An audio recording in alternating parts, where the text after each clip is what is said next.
All right, we're connected now. All right. Good evening, sorors, as well as audience members. I would like to welcome you to another segment of our interviews of our members of Gamma Kappa Omega Chapter. My name is Jacari Henderson.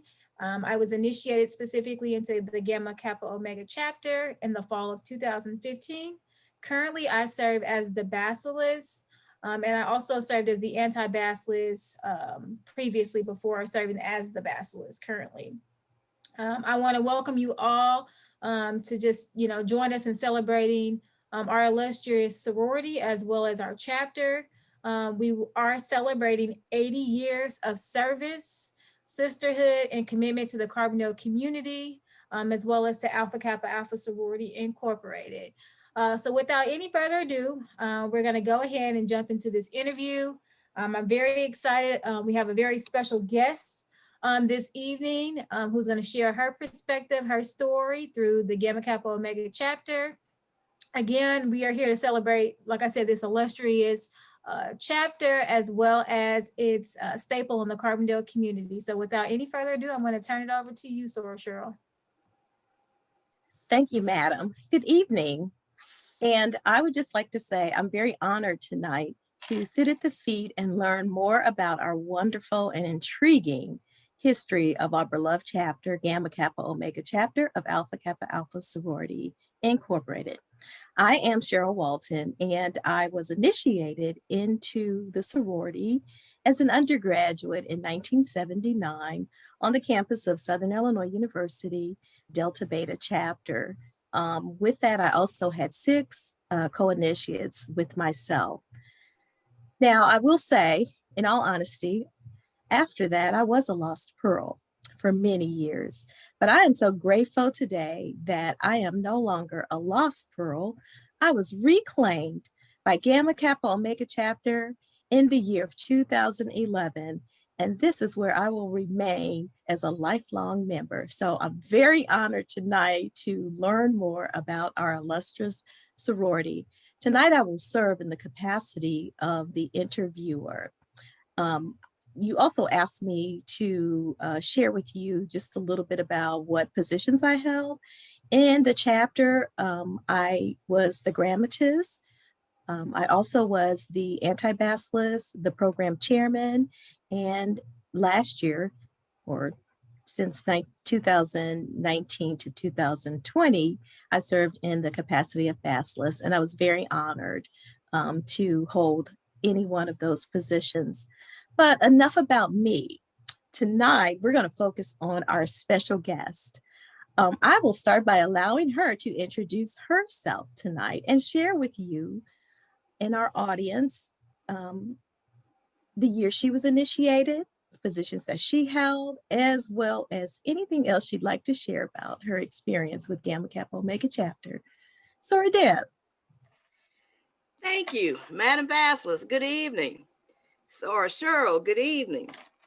Gamma Kappa Omega is so glad to have reclaimed you as one of our pearls. Never lost, one of our pearls. We knew you would come back eventually.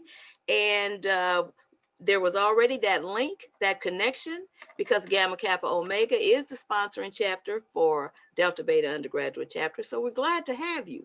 That Absolutely. it was, yes, definitely a plus for us. So glad you're back. I'm Deb Walton McCoy. I was initiated into this wonderful chapter of Gamma Kappa Omega 30 years ago on my birthday, March the 3rd. And I have been active ever since and will or plan to remain active until I pass. And you know, they say even when you pass, you still remain a soror. So I am an AKA lifer and glad to be a part of the first and the finest. And on this week, I just wanted to share that Rihanna, you know, my granddaughter's been here for a couple of weeks, 2 or 3 weeks. And anyway, for her computer class, you know, this is Black History Month. So, you know, all the schools try to have the kids do something for Black History Month. Well, she was asked to give feedback on a few out of 7 individuals that inspired her. And 2 of those happened to be hidden figures members, our own Katherine Johnson.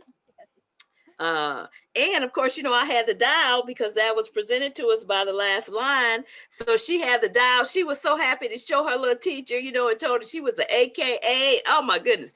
Rhina was more excited about it than I was. So we are everywhere, as we like to tell people and remind them. AKAs are everywhere. And of course, then, she also had to throw in the little tidbit about, the vice president being an AKA too. So, yes, of course. Yes. So I have thoroughly enjoyed being a part of the sorority, a part of being this chapter, Gamma Kappa Omega, and Alpha Kappa Alpha. It's a wonderful organization. We have a lot of fun, but we also take care of business. And those two things together are something that I really like about this organization. Absolutely. That's wonderful, Sora Deb. Well, I'm going to start with more questions. Can you share with us, if you can remember, what was going on in the sorority at the time and in the chapter, as well as the community when you were initiated into the chapter? Okay. Let's see. When I was initiated, Mary Shy Scott was the Supreme Bacillus, and Yvonne Perkins was the regional director. We had basic, I don't know what they called them then, because, every administration, it rotates. Might be platforms, might be targets, so, but the basics were Black family, economics, health, and education. That's kind of the standard things. And so those were the big things during that point in time. We worked with a lot of young girls and some older girls as well. We worked with the Irma Hayes Center. We had a program in conjunction with them called Young Ladies of Elegance. And Gamma Kappa Omega soror served as mentors to the Young Ladies of Elegance. And that was fun. We kind of enjoyed doing that. We met with them once a week. We also worked with older girls. The name started out being the Golden Girls, and that golden stood for something. Goal-oriented young ladies or something. And that was great. That was like, as a matter of fact, it was young ladies Sarah Jacari's age. Those were the group of individuals that were in that group at that time. And I think we later changed their names to something Pearls. We were trying to keep it general and generic, because we wanted everyone to be able to participate and not think that we were trying to groom these young ladies to be AKAs. We were not. We were just trying to provide some guidance and direction in terms of their growth, positive growth and development. So that's kind of what was going on in the community. At the time, we had I had great mentors, and they kept us connected, kept us working, threw us in right away. So you didn't get a grace period or a honeymoon per se after you were initiated. Nope, you got thrown right in. And I think I've held every office except, I know I have not been Tamioka's. And I'm not sure whether I've been Pecunious Grammatis or not. Actually, I can't remember about that one. But I have held every other office, and if not officially held the office, have acted in some of that capacity, because at one time we only had a few members, and so we were doing some of everything to keep everything afloat, and it worked out just well, just fine. That's wonderful, Sora Deb, and very insightful. It is good to see the chapter's journey through education and working with young women, and that still continues to this day.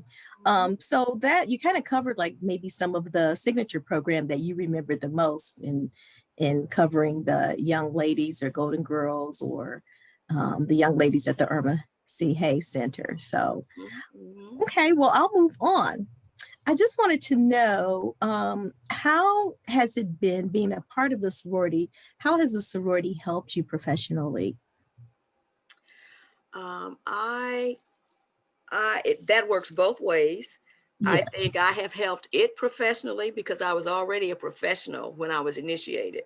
And I wasn't at the beginning of my career. I was more towards the middle of a career. So um, I brought my skill set to the chapter. What I learned about the organization is because I didn't realize that it was that it took care of business. That part we see some of that on the chapter level, but you really get to see that on the regional and the international level. And on that level, I saw these Black women of all ages, lots of us, 2,500, of course that's grown to now 25,000, but at that point, 2,500, 3,000 people all gathered at the same place with us getting along. So that was amazing in itself, all these Black, folks, and they were professional women. You had lawyers, doctors, accountants, teachers, just counselors, everyone. And you saw them taking care of business of the organization, very organized, very dressed in business attire. And so, we learned from the old school.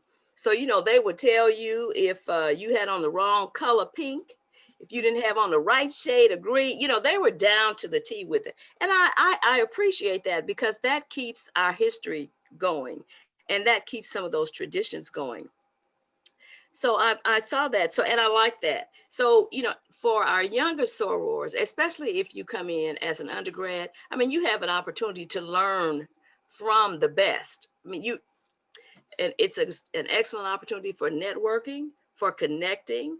And we have sorors, as I said, from every profession. So whatever you think you may be interested in, there's someone that's probably in that field that can provide you with some guidance and direction. So that part has been good.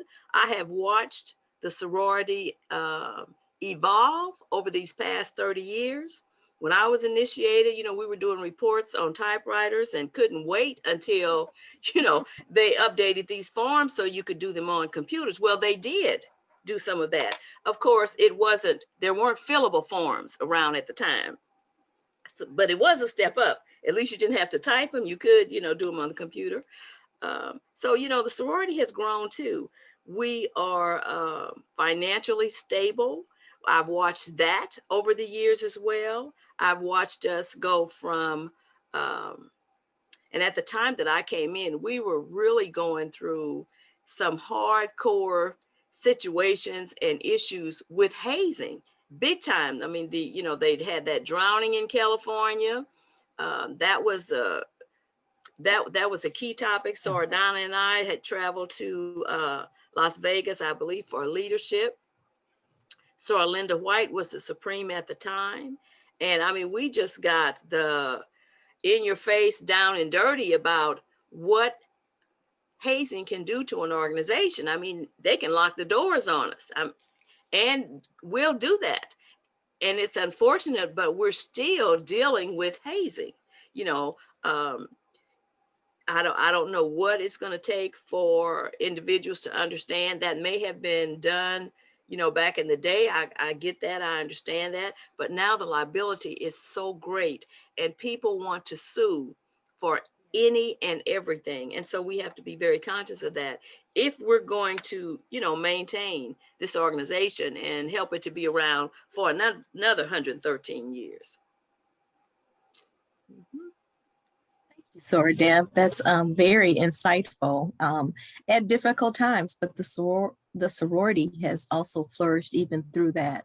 But it also lets us know that, we have to tackle the hard stuff. And sometimes it's not the stuff, the underbelly of what, our sorority that we want to look at, but it does happen. So I appreciate you sharing that with us. What do you think we could do to protect ourselves even more from that on a chapter level? I think we have to be more careful about the kind of woman or young lady that we bring into the sorority. We at one point, I think we had moved towards bringing more individuals who were, I'm not going to say they were gang bangers, but certainly of that mentality. And not only did our organization witness that, but the university was going through the same thing about the same time. I mean, folks were coming to the university because, you know, they could run businesses. You know, they weren't necessarily there to get an education, but it was a prime ground for them to be able to conduct whatever business they thought they needed to conduct. And so I think we were, I think we initiated some of that element. And, you know, I know people think that we're a sedity or an arrogant organization, you know, and of course there's some of that, you know, in every organization, but, you know, for the most part, we are professional women that want to take care of business, that want to do things that will give back to the community and serve mankind. And I think that most sorors feel that they want to do that. Now, the college experience is much different than the graduate experience. And you want the college experience to be different. They're supposed to have fun because they're trying to figure out what they want to do when they grow up. We want to think that they should already know that, but that's not true. College is the time that they take to figure out those kinds of things. So they should be free to make mistakes, you know, learn from their experiences and go forward. So that's one of the reasons I think that for undergrads, a lot of them are active while they're undergrads, then they're inactive for a while. And then, you know, after they get 25, 30 years old, that light bulb comes back on and they understand the seriousness of the organization and how it really is trying to do community service and social justice. And so you see that evolvement, and that is in itself something that, you know, makes you proud when you see the undergrads that you remember as 18 and 19-year-olds. Well, now they're 25, 30, and they're leaders. You know, they've stepped up, taken that leadership mantle, moving the organization forward, and that makes you feel really good. It's like your children, like, oh, I didn't think they was listening, but hey, they really were listening. That's wonderful.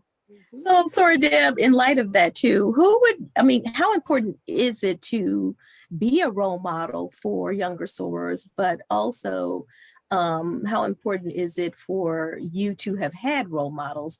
And who would you say would have been some of your role models in our sorority? I've had many mentors and role models. The thing about Gamma Kappa Omega is we think of it as a small chapter, this little chapter hidden away down here in Southern Illinois, you know. But the truth of the matter is that a lot of the leadership has come from our chapter, from our cluster, from our region, and that has kept GKO's name out front. And although we have been very small at times, we've always been mighty. The members of our chapters are very skilled. We have a variety of expertise. And so we've been able to compete with the big boys. You know, we can't, you know, in terms of awards and stuff like that, we don't have, like, we're not going to compete with a Theta Omega in Chicago, but our stuff looks good in comparison. It's just on a much smaller scale because we don't have 400 or 500 chapter members, you know, but we can hold our own. And I'm so glad and proud about that. We've won awards over the years for our programming. I mean, we've done some good things. And when people say Gamma Kappa Omega, when they say Carbondale, Illinois, folks know who we are. They know who we are. Even Sora Janetta, our most recent Ivy Beyond the Wall, you know, she would say, yeah, they're my babies from Carbondale. So she knew who we are. So Peggy Lewis LeCompte, you know, they know who we are. They've been to Carbondale. So our Nadine C. Bonds, you know, she's regional director, lives in Indianapolis. She's been to Carbondale, sat out in the garage smoking a cigarette with Greg McCoy. Who does that? But she sure did, you know.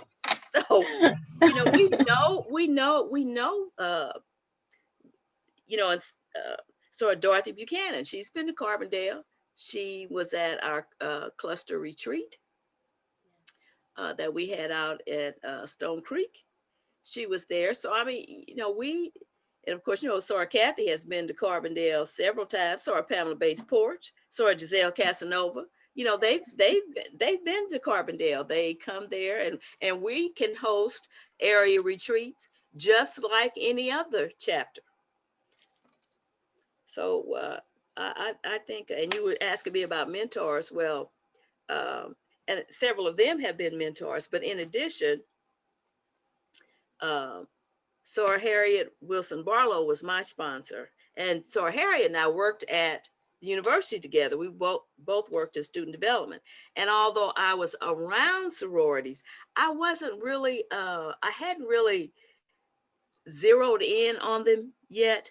I know that we got the calls at 1, 2 o'clock in the morning, Delta Beta, so and so, so I knew about that. I knew about, and it was close to all the students, the alphas, omega, just all of them. And I thought they were cute, because I was older. So I thought they were cute. I didn't necessarily think some of their behavior was cute, but I thought they were cute. But I watched them, and they were the leadership of the campus. So you have to give them credit. They really step it up. They take care of business. Now, not all the time. We don't take care of business all the time. So, we don't expect them to be 100% either, but it makes you feel proud that, these young people, that that at some point we're going to be in good hands, because they're going to take care of stuff, because they're showing you that they can do it now.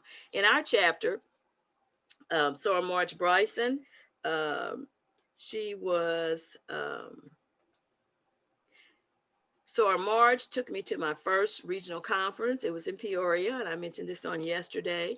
And of course, she always drove Sora Martha Ferris and Sora Sandra Greer. They rode with her.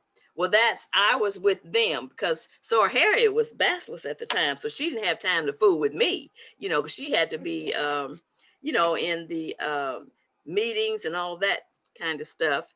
And so, but they took so good care of me.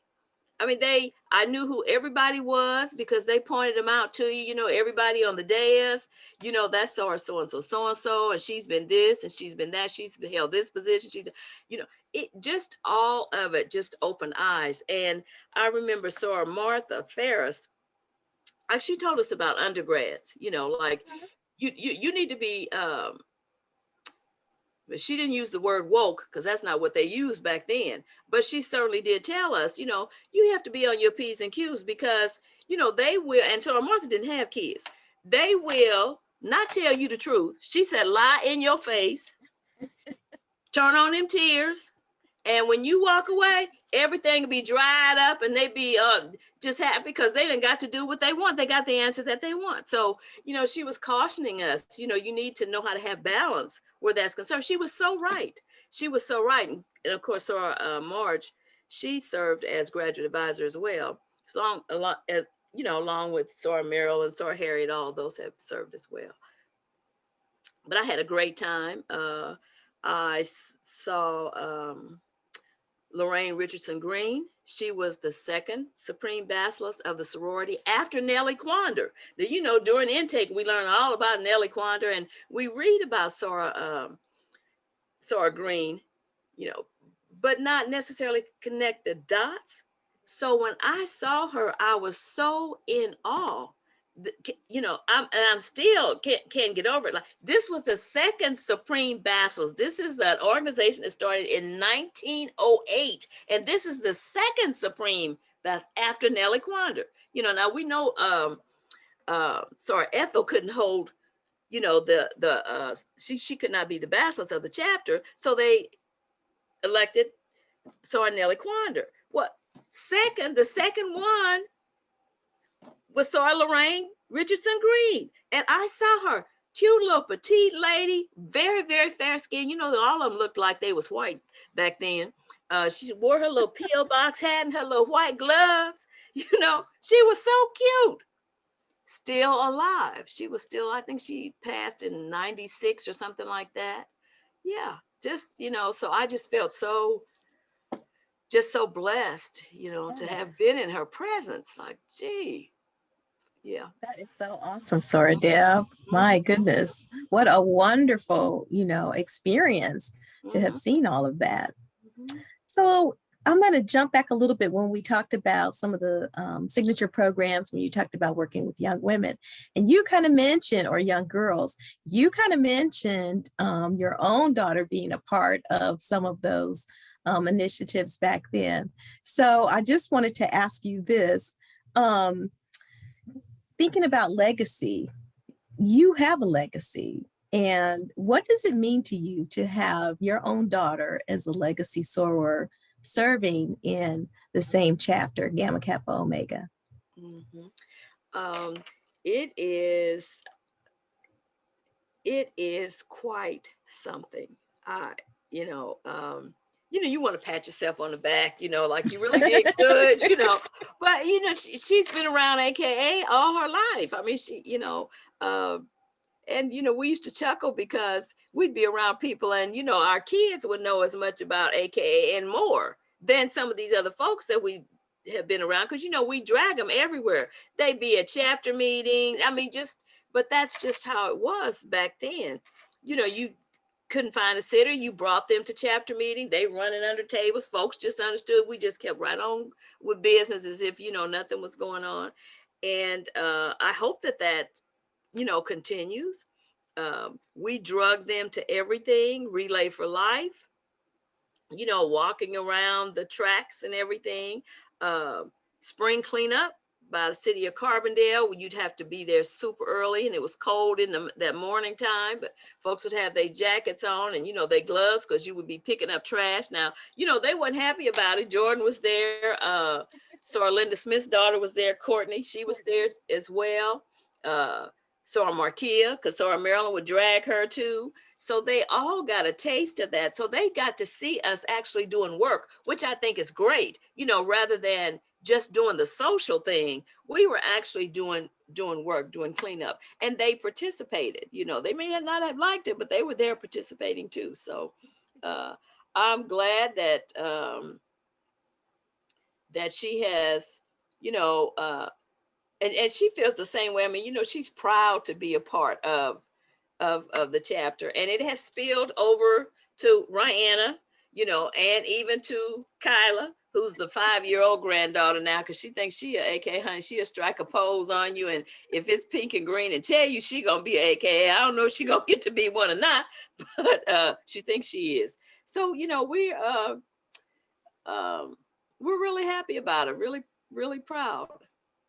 Really proud. And so, Cheryl, and I actually want to jump into just a little bit.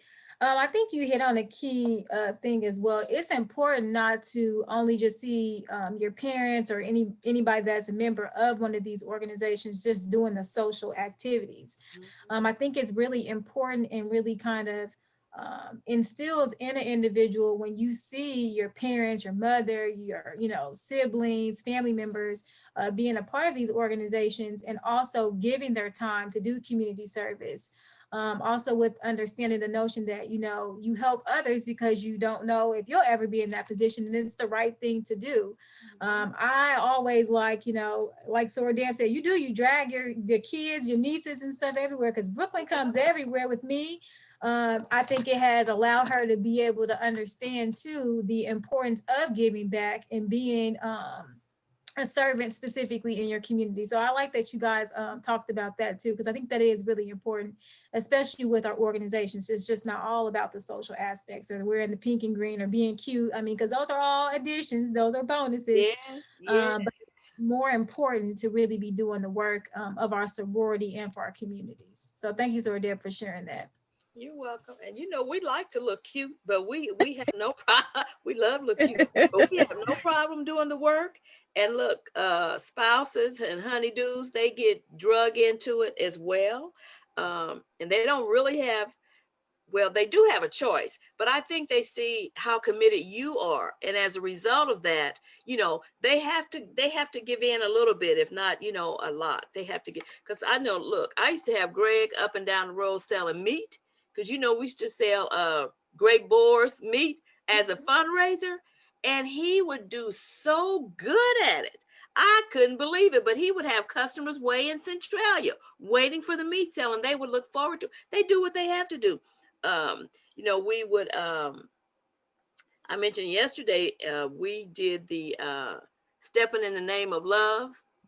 That was one of our programs that we used to do in February, and we had it at Muggsy's. That was where the Walgreens West is located now, but it was a bar, and we would have it there, and folks really enjoyed that. But our honeydews and husbands, they would be there helping to set up, helping to tear down, just all kinds of things. And they know it's a lot of work, but you have to also acknowledge and appreciate them for them allowing that time for you to do that, because it takes up a lot of time. And when you're the bachelors of the chapter, as you both well know, it's time consuming. I mean, you're doing a lot. It takes a lot of time.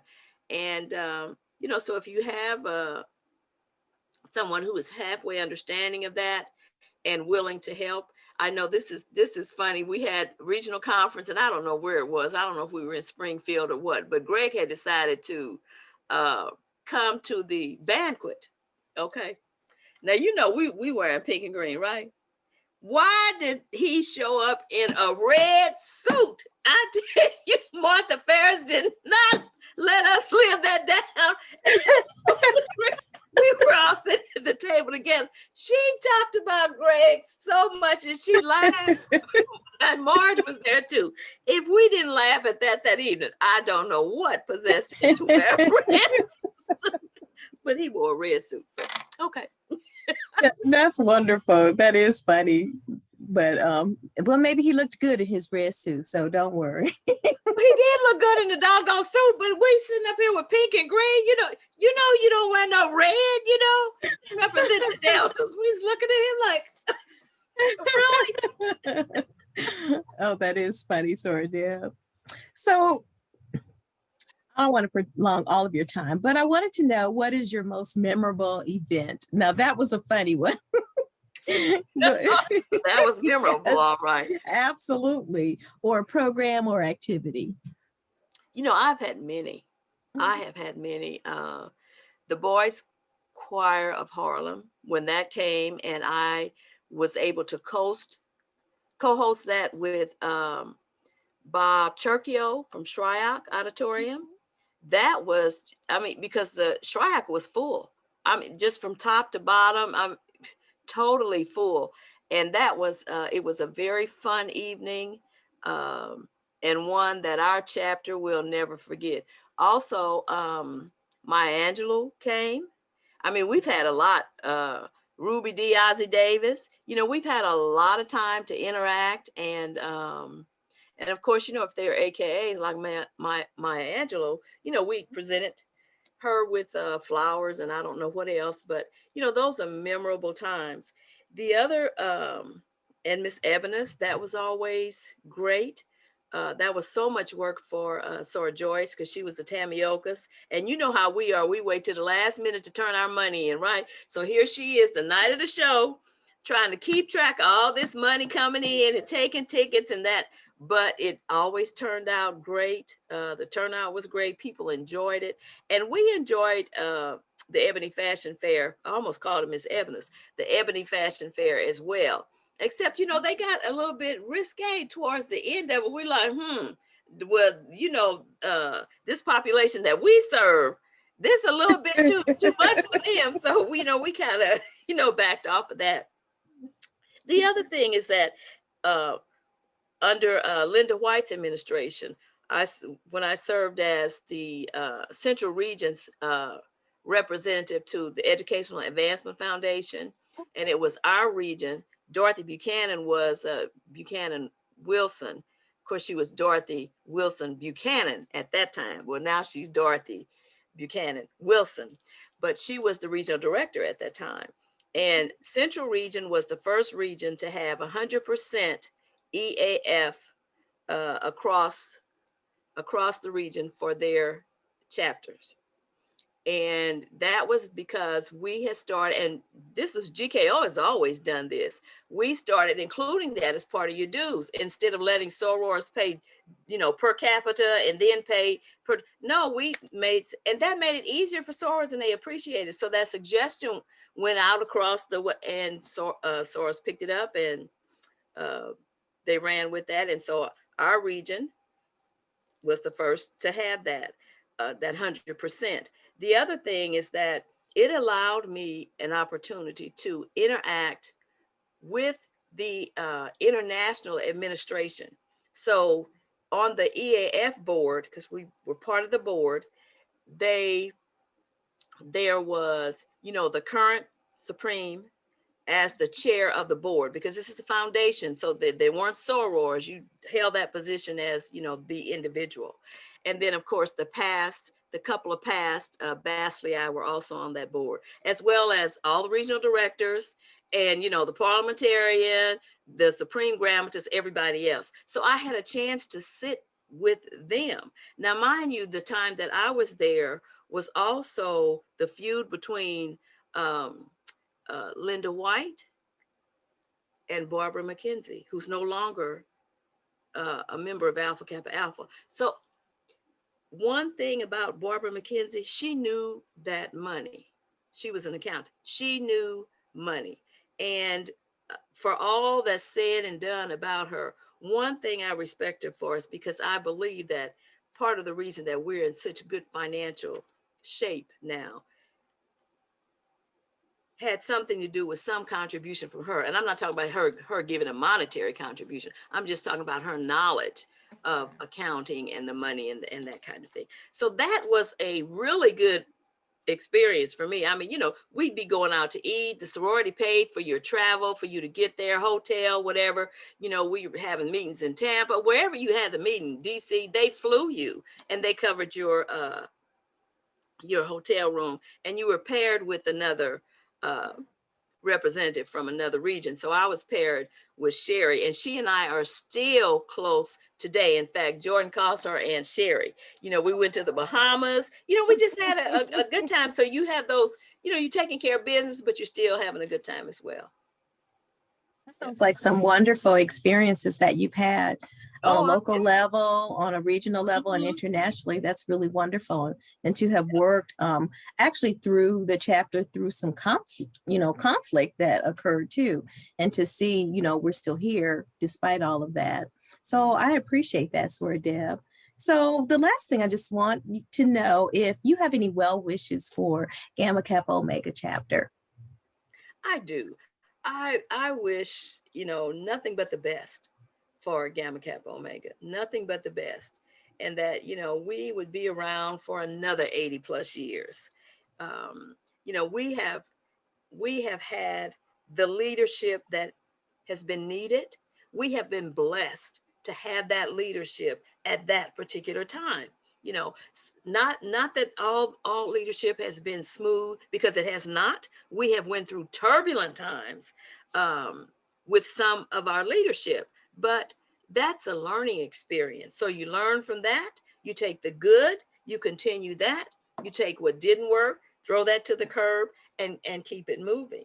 So, it has been a wonderful 30 years, and I'm looking for a wonderful 30 more years. And we're in good hands. So Jacari is a wonderful basilisk. She keeps that whip cracking because she's got us involved in everything. So if you think you're gonna rest, you're not. Not let you just take a breath yourself. So I appreciate that, because we have to be a chapter that has something for everyone. And we have seasoned sorors, we have younger sorors, and we have to remember that and be mindful of the differences in those personalities and the abilities of those various groups. And I think we're fine. We never stop learning. We should always be learning. And if you stop learning and think you've got all the answers and know everything, then I'm not sure. you might not want to be a part of this organization, because with Alpha Kappa Alpha, there's always something to learn. You just can't learn everything. So I think GKO will do fine. It's in good hands. I think we'll just keep moving forward, do good things, serving the community, and even the needs of the community change. You know, and we have watched it change over the last 30 years. You know, you used to know families and, you know, relatives, like, well, now it's not so much. You may not even know people in your neighborhood anymore. But that's how it is a lot of places, not just in Carbondale, but in a lot of places. So I think we're fine. I think the Divine Nine should keep on keeping on. They're very much needed. We have so much need in this world, and we can't afford to, you know, rest on our laurels. So we've got to keep it moving. Thank you, Sora. Deb, this has been a wonderful conversation. I have truly enjoyed this walk down memory lane with you in concerning GKO and our sorority. So it's been great. So Sora Jacari, I will turn it back over to you, madam. Thank you, Sora. Cheryl. You did a great job asking your questions. And Sora, Deb, I just want to really thank you for just really being authentic and sharing your experiences, your memories. You know, I'm from Carbondale, and I grew up seeing a lot of sorors now, Sora Deb, Sora Faith. Like, I went to church specifically and knew them since I was a little girl. Yes. And so it has definitely been amazing to just even be welcomed in by those same sorors, you know, who I saw as, you know, like-minded, strong women, who were also professional women, because I think that that's very important for young girls to see that in their community. So I want to thank you, Sora Deb, for donating your time, donating your wisdom, and your knowledge. Same to you, Sora Cheryl. Just thank you for also just having that light about you, that personality that really allows people to feel comfortable to be their true, authentic selves. I'm looking forward to us learning, growing with GKO. You know, I can even say as vassals, I don't have all the answers. My goal is to continue to learn, to grow, and we can't do it independently. It requires the work of all sorors on deck. So, you know, whether that's seasoned sorors, pairing with younger sorors, you know, meeting the needs of our community, being innovative in our programming. And I think that, you know, the tone has been set. I am definitely a worker, bee, as Sora Deb stated before. I will keep us busy. And, you know, I'm looking forward to, you know, coming up on our 80th celebration. Like I said, I just feel so happy, so proud, you know, to be a member of our illustrious sorority, but also just being a part of GKO. I think what Sora Deb said was very true and honest. GKO might be small, but we are very mighty. We have made a difference in our community. We have made a difference in our sorority, and we will continue to make a difference. So here's to 80 years, many more. And I just want to thank you all for tuning in to learn more about our chapter and to celebrate specifically 80 years of service in the Carbondale community. Thank you. Thank you. You're very welcome.